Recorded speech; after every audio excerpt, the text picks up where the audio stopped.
Hello Pop-Uppers, this is Chacha. Welcome to the Pop-Up Gallery.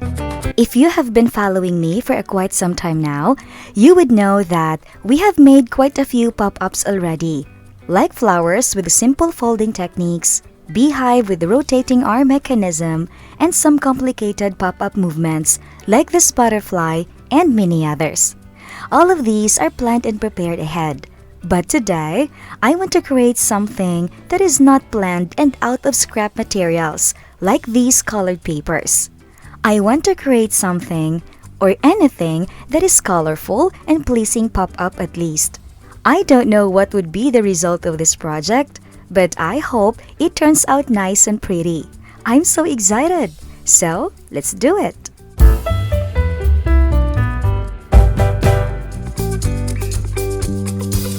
I'm gonna use this colorful paper for the spread. This spread is also recycled. I never use this for my formal pop-up cards because as you can see, it has some scratches.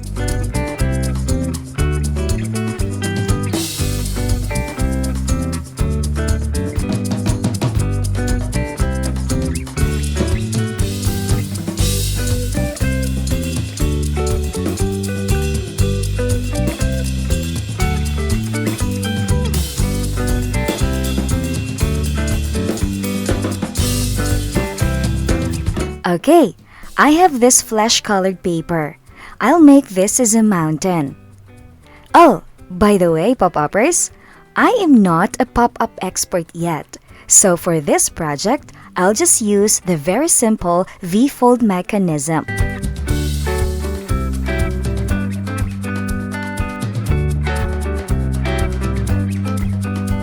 Let's combine the colors first to see what colors we can use.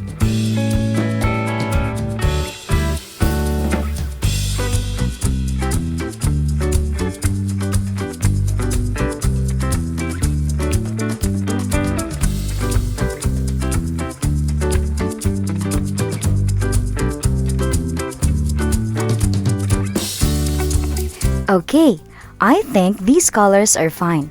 Let's do it! As you can see, the movement of the center fold of this mountain is inward. Based on my experience, if the fold is going inward, better to start pasting the small elements in front to make the process much easier. Alright, I will use this star for the front element. Let's see what we can do with this little thing here.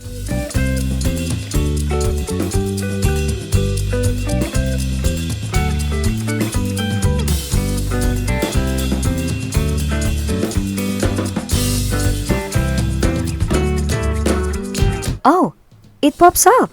Wow! Because of the fold of the star, we can make it pop up. That's nice! I'll get another one.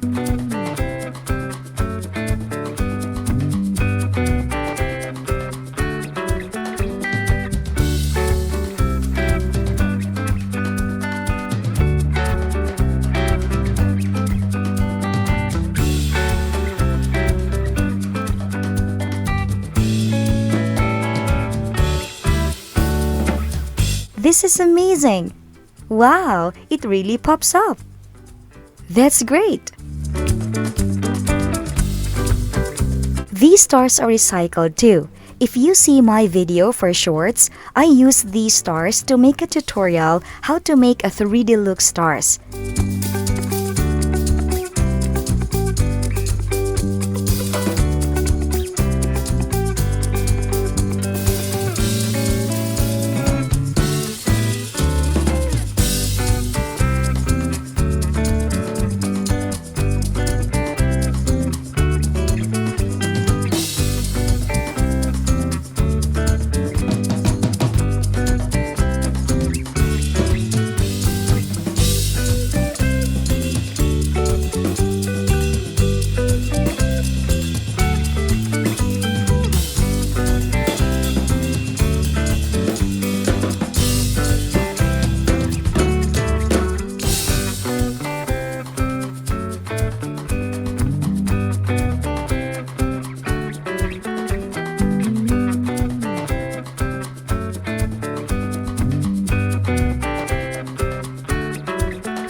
For the next element, let's combine these two colors, green and pink.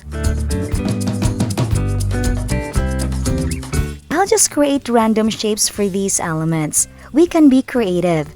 If you are doing this with me, you can be creative as well. You can cut any shapes you like as long as you apply the necessary folds we need to make them pop up.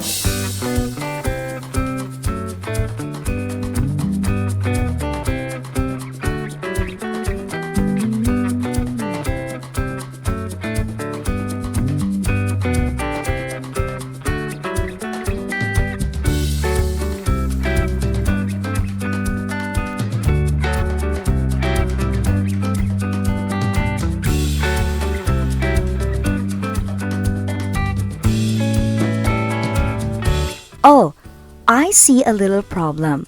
When we close the spread, stars are going backward, but the second element is going inward. And so, they meet halfway and they won't lie flat, because I want to put them close to each other. Well, I think this is not a big problem. Actually, we just need to find a remedy for this. So the best thing to do is just to change the direction of the fold. Let's make it backward.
Let's connect this pink paper to the green one so that they move together.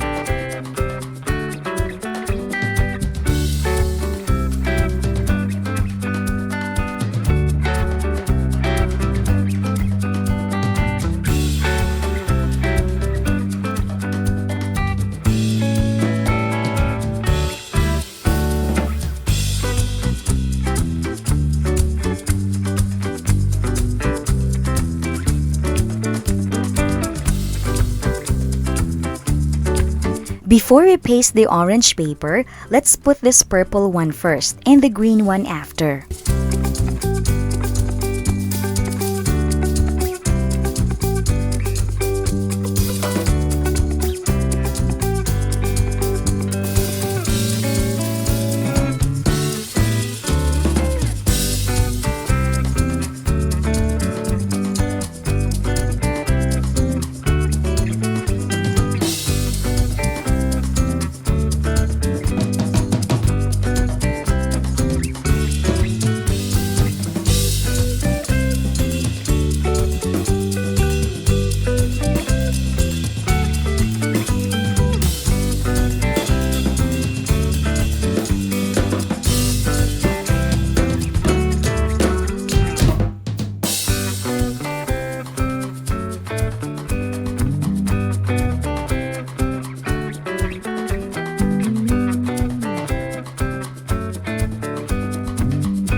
So, pop-uppers, at this point, since we changed already the direction of the movement of the fold, it is already backward, so I'm not gonna include this big mountain anymore.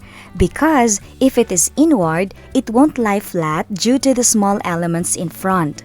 And if we make it fold backward, it is possible, but it will stick out of the paper above, and we don't want that to happen. So, let's just settle with this.